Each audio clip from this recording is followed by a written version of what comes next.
Right now at 5, Newton County authorities charge a Joplin man in connection to this week's shooting incident. And we've got another very warm day out there. Clouds increasing later today. We'll have a look at your forecast coming up. Plus, some Kansas voters expressed concerns over possible redistricting plans. The 4 states' most watched news starts now.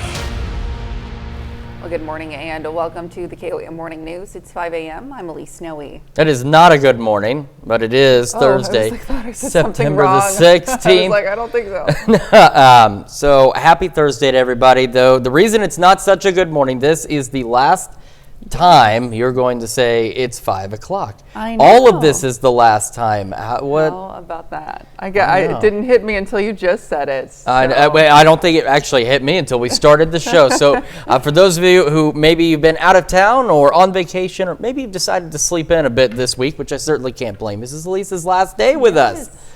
It's hard to believe just hearing you say it. It's kind of hard to believe it's actually here. I mean, we knew this time was coming. We've been letting you folks at home know. It's just kind of surreal that it is actually here now. This is it. Yeah, I'm definitely going to be sad to leave this place, but just moving on to something else. But I haven't taken for granted any of my time here, so it's been a blast. It really has. Well, enjoy, Julie's.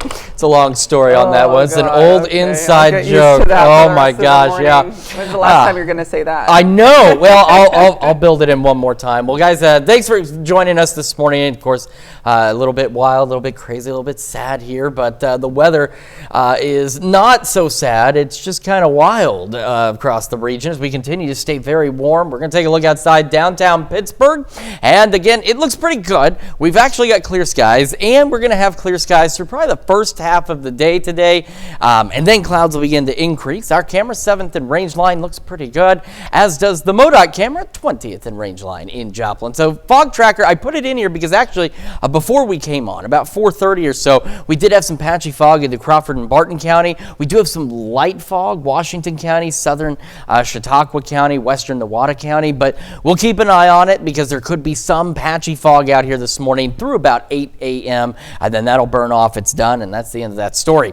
Our future track for today, once we get past 2 o'clock, clouds will begin to increase, so we're clear skies up until that point. We'll have a south breeze at about 5 to 10 miles an hour. We're mostly cloudy by late evening. Now, despite the increase in clouds, we do not have any rain chances tonight or this afternoon. It's just going to get pretty darn cloudy out there. Now, where we do have it is as we roll into the next couple of days. So we have our level 1 out of 5 risk still for a good portion of the region as we head into tomorrow. So it's going to be tomorrow night into Saturday morning, and then Saturday, once we get past the morning hours into the afternoon and evening, we have a level 1 and just clipping us here, that level 2 out of 5 risk. Now, the greatest concern with any of the strong or potentially severe storms is going to be for damaging winds is really the top of the list, and then the potential for some hail. But damaging wind gusts are the primary concern, but as you can see, thankfully, the risk levels are low, which is good. It's just, like I said, it's coming into the Maple Leaf festivities, and this line of storms we're looking at will be coming through at the worst possible time. We're going to break down the timing on that line for you in just a few more minutes. Right now, though, again, we had some clear skies overnight, so look at this, upper 50s, and we should be upper 40s, but at least it's better than near 70. We've got 57, Grove and Jay. Those are the cool spots. The rest of us, for now, low to mid 60s. Kids heading out the door, again, clear skies, maybe some patchy fog, about 60, 78 for lunch and recess. Clouds increase pretty quickly this afternoon, mostly cloudy, 83 as they head home, and this is where we're heading, mid 60s by 9, upper 70s by noon, and our highs low to mid 80s across the region. As I mentioned, we do have those thunderstorms, and they are still, unfortunately, coming at the worst possible time. We're going to break down what you need to know hour by hour heading into the Maple Leaf Parade in just a few more minutes. Elise? All right, Chris, thanks. Well, Crawford County commissioners hold the key to a $500 million solar farm project near Mulberry. Now, this comes after the Mulberry City Council approves a request to annex more than 1,600 acres into the city. Now, it would be what they're calling an island annexation, located about 6 miles southwest of Mulberry, just east of US 69. The Mulberry City Clerk tells us the property owners are already leasing the land to Shasta Power. Now, the company plans to invest about $500 million into the project, including $200 million in storage batteries. Melissa Rhodes represents the handful of landowners involved. Well, it could be a win for Mulberry if the annexation is approved. Rhodes says they could see tax revenue from Shasta starting as early as January 1st. And Rhodes says by state law, the county commissioners have only 3 questions to consider when the item is on their agenda.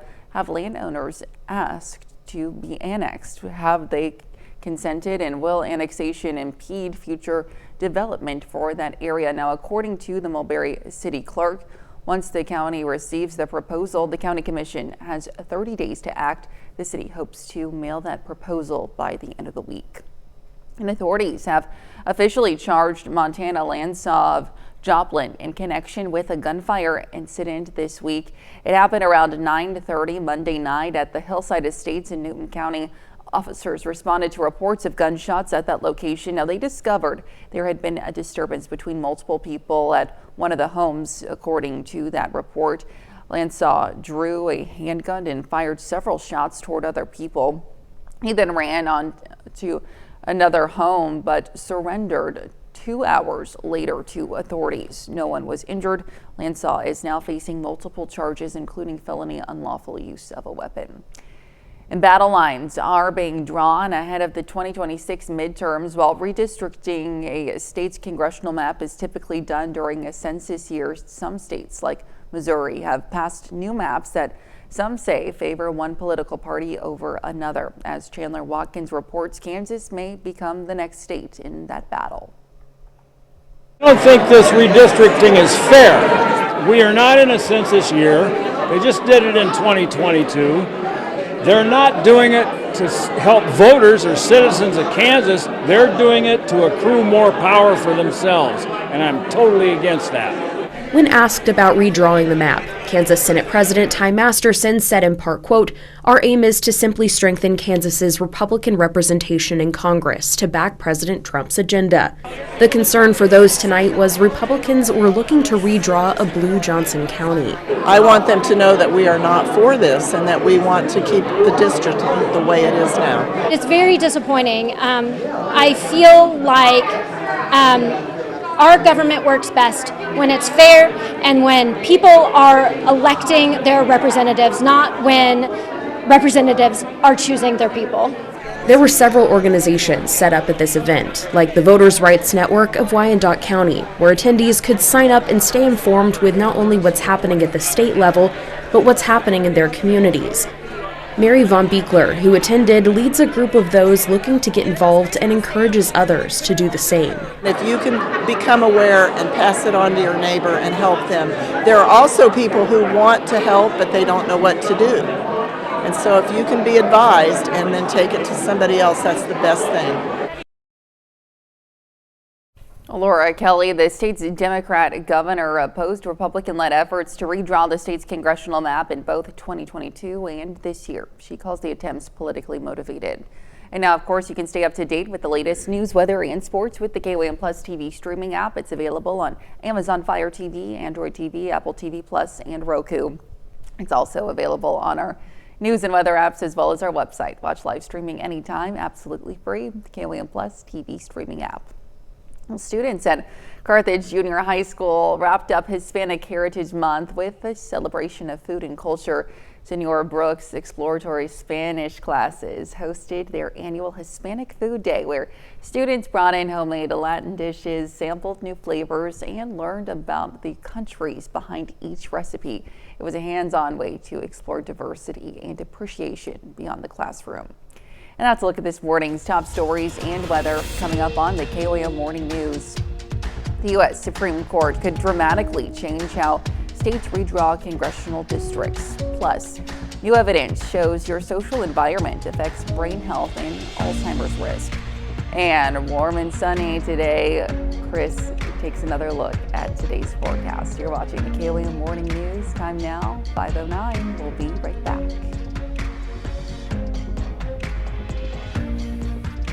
Topping Nation Watch, the Supreme Court heard arguments in a case challenging Louisiana's congressional map yesterday, but the impact could have far-reaching political implications nationwide. The justices appeared poised to redistrict when and how states can use race when drawing up legislative districts, a ruling that would dramatically change the rules for how states go about redistricting. CBS's Jan Crawford has details from Washington.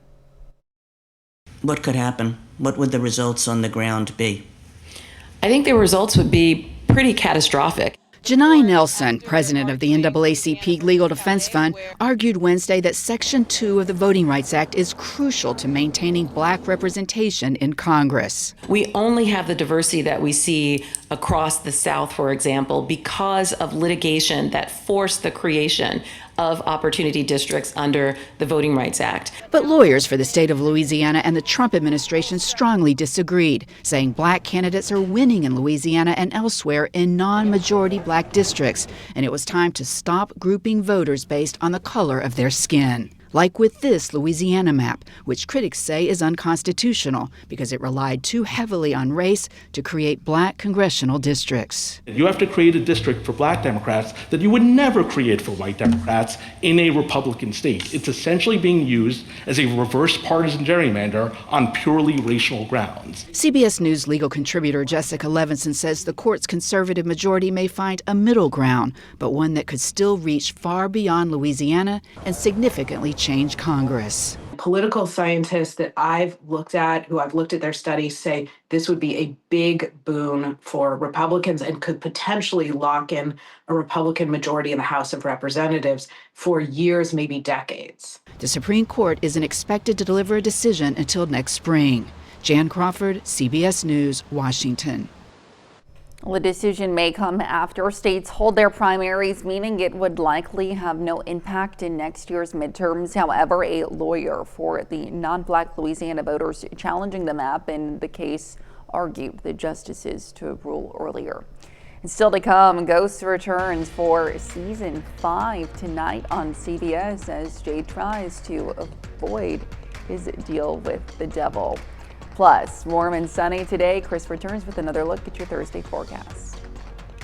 Well, your favorite ghosts are back for a 5th season, and the Rockettes kickstart the Christmas countdown. Gwen Baumgartner has your Eye on Entertainment reports. Premiere week continues on CBS with the return of Ghosts Season 5. An eternity in hell. I know what that's like. I want to spend a weekend in Boston. The supernatural comedy picks up with Jay's attempt to void his deal with the devil, aided by some haunted helpers. You can catch Season 5 of Ghosts tonight on CBS and Paramount+. We're still weeks out from Halloween, but in New York, the Rockettes are kicking off rehearsals for their annual Christmas Spectacular. It's such a milestone moment for the company, and to just be stepping in and joining this legacy that's been inspiring audiences for generations is just so special, and it's such an honor. The Radio City Rockettes are celebrating 100 years of performances. The Christmas special opens on November 6th. Meghan Markle is releasing a holiday special on Netflix. She spoke at a women's summit in D.C. about what viewers can expect. I do lots of gift wrapping techniques. You guys know I used to teach gift wrapping at Paper Source and advanced gift wrapping. So, all of those things that you do as an auditioning actor, that's not the full circle I was expecting, but here we are. The episode will be an extension of her show, With Love, Meghan. It's unclear whether the series will be renewed for a 3rd season. The holiday special will be released in November on Netflix. That's your Eye on Entertainment. Gwen Baumgartner, CBS News, Los Angeles. All right, here's Chris with a quick look at your forecast. As you can see, we've got clear skies out there to start our day, and then clouds will begin increasing a little later today. We'll break down the full forecast. We're going to talk about our storm chances heading into this weekend when the KOAM Morning News returns. Time now is 5:19. We'll be right back.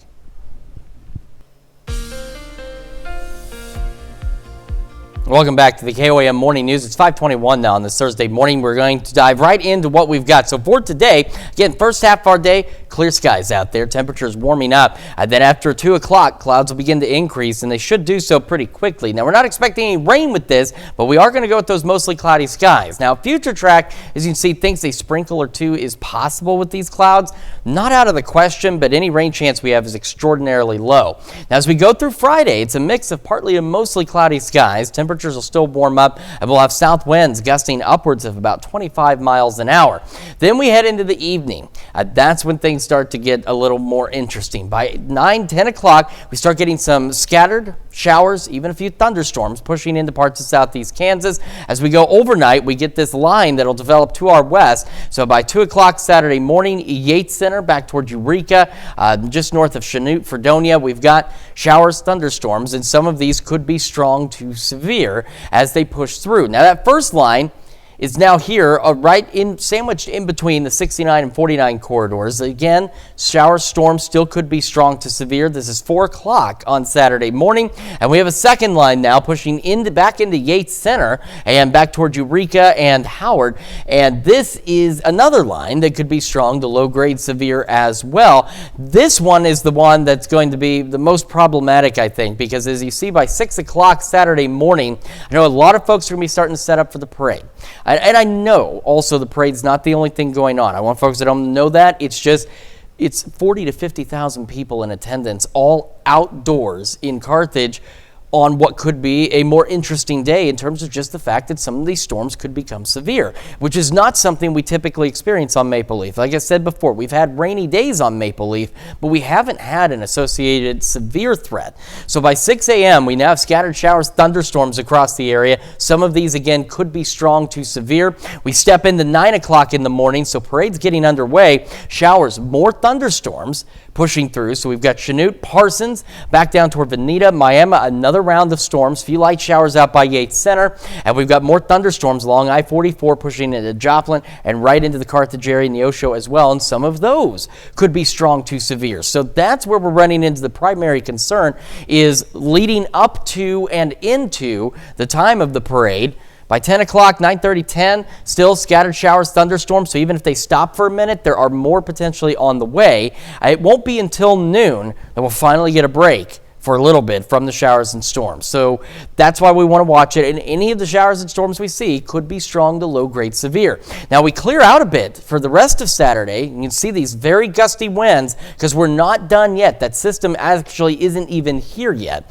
It will then trigger new development. There's some iffiness on this development, but we are looking at new thunderstorms by the late afternoon, early evening hours on Saturday. Depending on how quickly they develop, we could get additional strong to severe thunderstorms, but that threat seems to be confined mainly to the eastern portion of the area, and any storms we see like that should exit pretty quickly. So here's our breakdown for tomorrow. Our tornado risk is very low. We do have a level 1 out of 5 for the potential for some large hail and damaging wind gusts. And this is going to be late tomorrow night into early Saturday morning. And then as we head into Saturday itself, that level 2 out of 5 is just kind of clipping our southeastern counties here, but we still have that level 1 out of 5, and again, some of this is for any new development later in the day that could take place and then shift off to the south and east. So a lot we want to make sure that we're keeping an eye on. Again, not a severe weather outbreak by any means, just we are wanting to keep a close eye on the storms just with everything going on this weekend.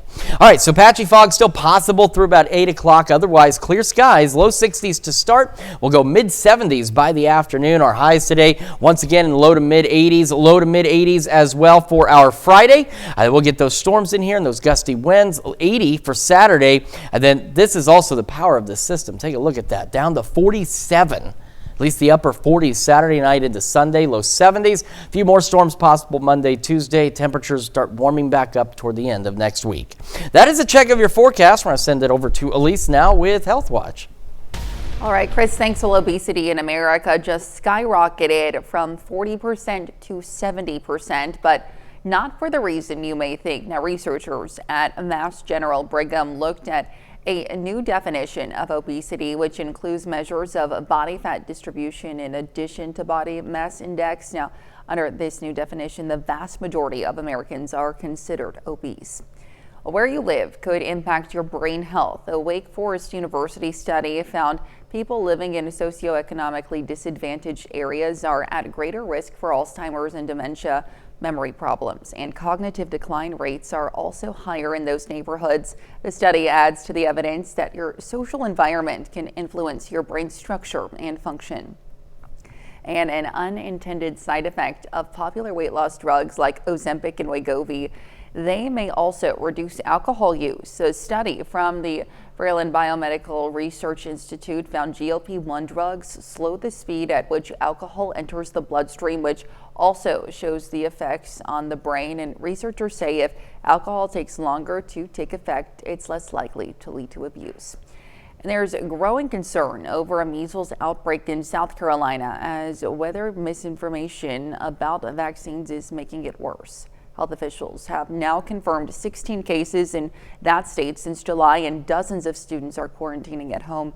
Christian Benavides has more from South Carolina. Measles cases are on the rise, forcing nearly 140 unvaccinated students in 2 South Carolina schools to stay home for 3 weeks after they were exposed to the virus.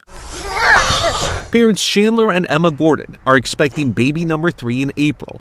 While they and their boys are vaccinated, the recent measles outbreak has made them extra careful. We're a little cautious, knowing a newborn coming into this doesn't have the opportunity to be vaccinated or protected against measles. The highly contagious virus spreads through the air and can linger for up to 2 hours. Symptoms can include high fever, cough, runny nose, red eyes, and a rash. The virus can also cause severe infections, especially in kids under 5. It's very concerning. We have never had this big of an outbreak, especially in such a short amount of time. Dr. Ashley Gardner works at Parkside Pediatrics in Spartanburg, South Carolina. Have you seen changes in parents in recent years? We have. The miscommunications that can happen sometimes lead to a decrease in vaccine rates, and it's our job as doctors in order to help give truth and point them to hopefully having the best medical decision possible. The measles vaccine is safe and effective according to the CDC. Nationwide measles cases are at a more than 3-decade high, while vaccination rates among kindergartners have been trending downwards in recent years. Measles is so contagious that it needs a very, very high level of vaccination in order to achieve that herd immunity. And so if it dips down at all, there's the risk for this highly contagious virus spreading very quickly. Symptoms can take 1 to 3 weeks to appear, and so someone could be sick and be spreading it without even realizing it. Health officials say at least one of the cases was linked to a local gym. Christian Benavides, CBS News, Greenville, South Carolina. And that's a look at some of today's top health stories. We'll be right back. Right now at 5:30, weather could impact Saturday's Maple Leaf Festival parade in Carthage. Now we've got a pretty decent start to the day. We've got clear skies, warm and sunny, but as Elise mentioned, we are tracking thunderstorms into the weekend. We'll go over all the details with you coming up. A new chapter in family time is being written under the lights. I'm Samantha Walker with a story that's bound to inspire. 4 States Most Watched News starts now. Well, good morning and welcome to the KOAM Morning News. It's 5:32. I'm Elise Snowy. And I'm Chris Warner. It is now Thursday, October the 16th, and a very bittersweet October the 16th it is going to be for us, as this is Elise Snowy's last day with us. It is. Yeah, she's leaving. If you haven't been with us this week, she is leaving. This is it. Today's my last day. And of course, Chris, I just have to say thank you so much for allowing me into the studio. And this is his lair, if you don't know, especially over in the Weather Center, and for sharing the desk with me for almost 2 years. So it's been a pleasure. And of course, it's been a pleasure to wake up every single morning with you all at home. So thank you for allowing me to do so as well. Yeah, it has certainly been fantastic to have you. She's not wrong. I've slept in this studio before. So, I mean, she's not wrong. It's almost my second home. But that's aside from the point. On our morning team, we're very closely knit. You know, all the bosses aren't here this early. So we're a very close-knit team, though. We all get along, and at least it's been fantastic working with you. Very sad to see you go. Excited for you to get back closer to home, closer to family. And it's gonna be different. It's gonna be different for sure here on the KOAM Morning News, and I know it's gonna be different for you folks at home as well. But we still have, let's see, we got another hour and Yeah, we got another hour and a half here on the KOAM side with Elise, and we've got another hour on Fox 14, so you can join us there, and of course she'll be here for the news at noon. So we do wish her the best of luck. I am not looking forward to the departure, but I assure you, she told me to that I haven't scared her away. I'm sure at this point, it's Tanya, and then we had Caitlin, now we have Elise, and she's leaving. I think you folks at home might be thinking, well, what is Chris doing? Why do they keep leaving? That's not the case, at least not this time. All right, we've taken a quick video tour around the area. It looks pretty good. We do have some patchy fog, not much, out toward Washington County, southern Chautauqua, and western Nevada counties. We had some reduced visibilities up in the Crawford and Barton County earlier this morning. It's kind of cleared up, but just a heads up, could get some isolated patchy fog. Outside of that, skies are clear through the lunch hour, and then once we get past 2 o'clock, clouds will begin to increase pretty quickly. We will be dry, but those clouds undoubtedly make it look like it's going to rain, but that is not going to be the case. But our rain chances start tomorrow night.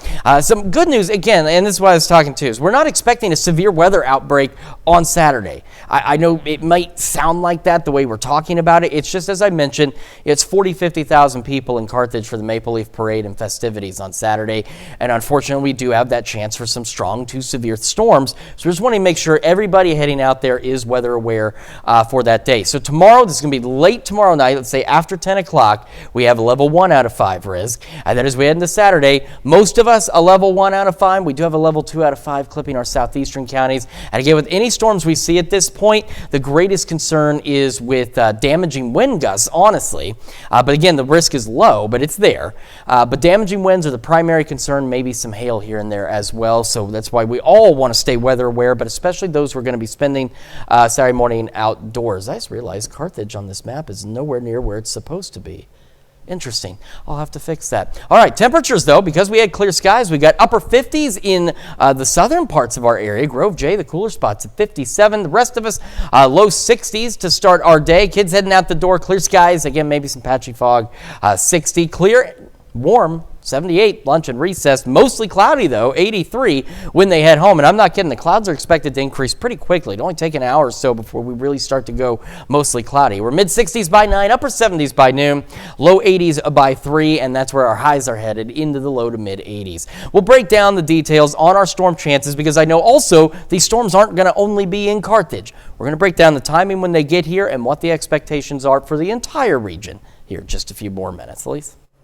All right, Chris, thanks. And as he mentioned, the Maple Leaf Festival, of course, happening right now and throughout the weekend. Thousands of people are looking to Saturday morning's forecast and how it might impact what is historically the largest parade in the 4 states. The annual Maple Leaf Festival Parade in Carthage typically draws tens of thousands of spectators. Carthage Chamber of Commerce President Julie Reams tells us the parade will proceed starting at 9 a.m. Saturday, rain or shine. She says lightning or severe weather could force a postponement, but light to moderate rain would not. Reams says organizers are keeping in close contact with meteorologists as the parade approaches. In the Columbus High School football field, you won't see a game underway. Instead, you'll see families coming together to share stories. KOAM's Samantha Walker has more on the novel idea of reading under the lights. Nothing beats a good book, from novels to picture books. And on this field in Columbus, generations of families have gathered to turn the pages together. It's just a family event for people to come, enjoy the evening, sit on the football field and read books with their families. The story of Reading Nights Under the Lights has all the right elements. Families, fun, and plenty of page turners. A lot of families are always asking us what are things that they can do to help their kids' education at home, and one of the simplest, easiest things they can do is just read at home with their kids. They're just sitting down for a minute and just like taking a break and just reading. Get smarter than just looking into a TV. And also that's how I think culture works. The Cherokee County Parents as Teachers and Chick-fil-A Leader Academy are giving each family a new book, so that way even after the event they can continue reading together. And I think that's really cool because I like to learn with books. They have interesting facts. Yes. Because with every new page is a new memory together. Because my parents are always too busy at night, so I kind of have to read to myself, so it's really special to me to read with my mom and my brother. and students take away the lesson that reading is fun! Reporting in Columbus, Samantha Walker, KOAM News.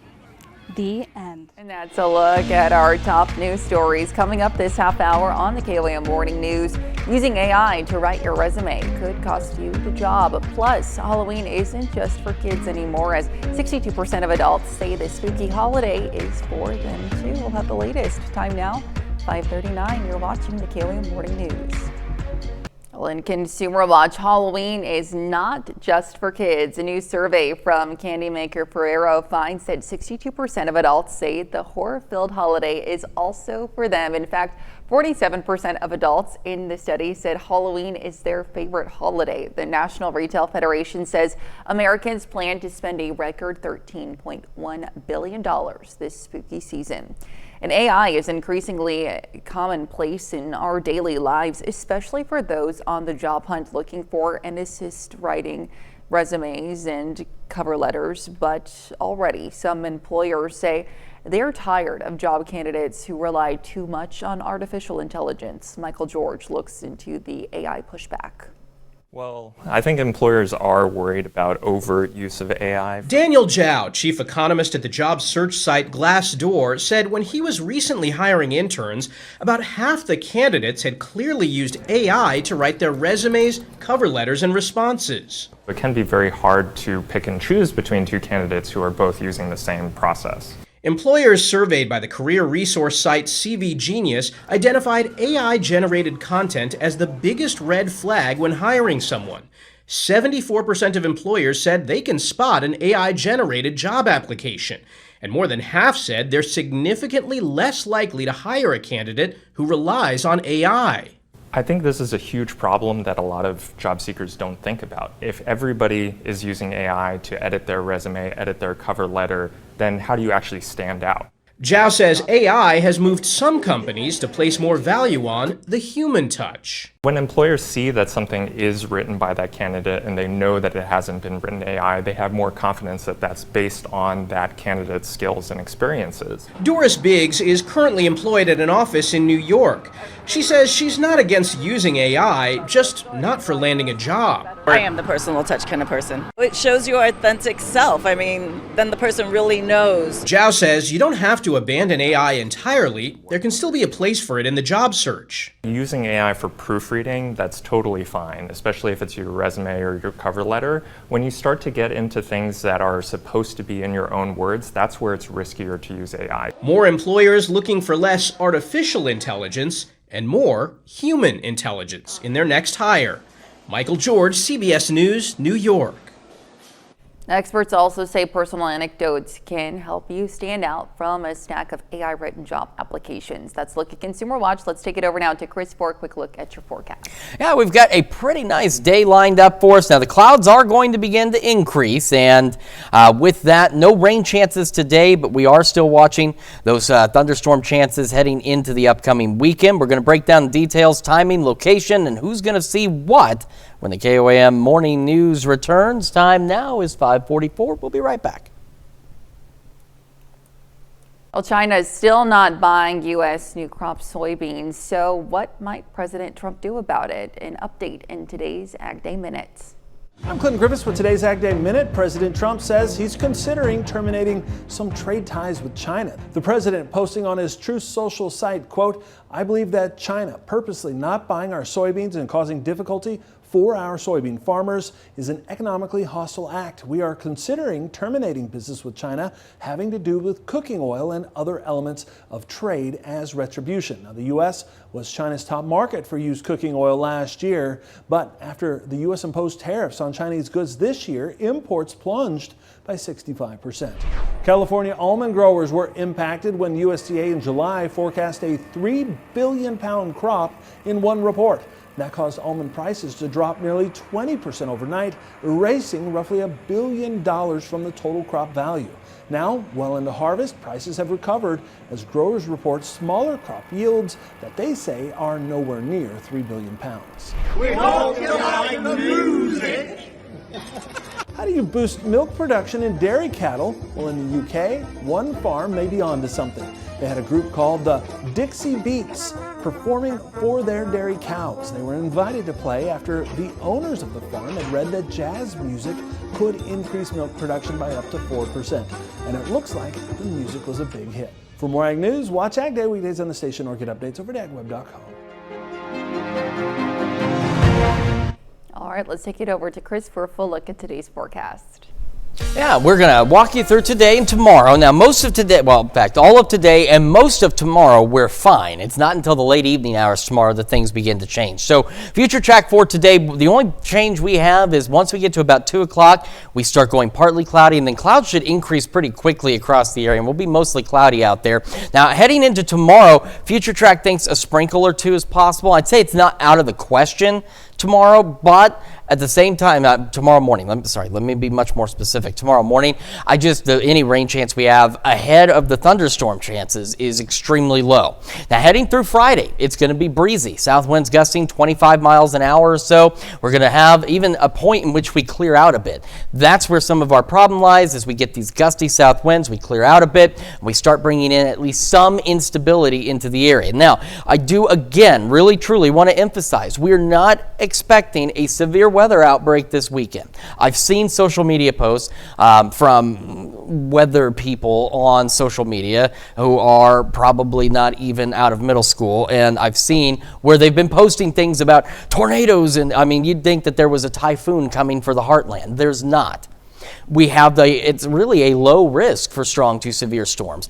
The emphasis here is a couple of things. One, fall events in general across the area that involve being outdoors, and two, the 40 to 50,000 people cramming into Carthage for the parade Saturday morning and then for the festivities that follow on the square. That's, again, the storms aren't only going to focus on Carthage. That would be weird, and that would definitely be worth talking about. But that's why we're putting an emphasis on staying weather aware, because even if you're not going to Maple Leaf, if you're going anywhere to a corn maze, a pumpkin patch, anything outdoors, Saturday, you've got to be weather aware. Once we get past about 8 o'clock, Friday night, we're looking around 10 now. Scattered showers, few thunderstorms begin building into our area. We get this line of storms that's expected to start pushing in after midnight. These storms could be strong to low grade severe. So we're talking at this point by 2 a.m. Saturday, Yates Center, Burlington, Eureka. That's where we're looking. A few showers back down just to the east of Independence, west of Parsons are possible. Now, this first line of storms approaches the I-49 corridor around 4 a.m. on Saturday. Still could be strong to low-grade severe. We're talking maybe Butler, Nevada, Fort Scott, Pittsburgh, Lamar, maybe Jasper. And then we have another line back behind this at the same time that's starting to push in back into Burlington, Yates Center, Fredonia, Eureka, Howard. So these storms could also be strong to severe. I think the greater risk is going to be with that second line in terms of what we see for Saturday, for getting later into the morning. So here we are at 6 a.m. 6 a.m. is a time a lot of folks are heading out. Either you're heading out to a pumpkin patch, corn maze, or in the case again of Maple Leaf, a lot of folks are already on the road getting their places picked. We got thunderstorms ongoing at 6 a.m. Saturday. Some of those, again, could be strong to low-grade severe. We go 9 o'clock, start of the parade. That line's out of here. Now we have new development that pushes in through northeastern Oklahoma. And by 9, Parsons, back down toward Oswego, Veneta, Miami. There's some shower storms along I-44, Joplin, Neosho, down towards Seneca, Anderson, Goodman.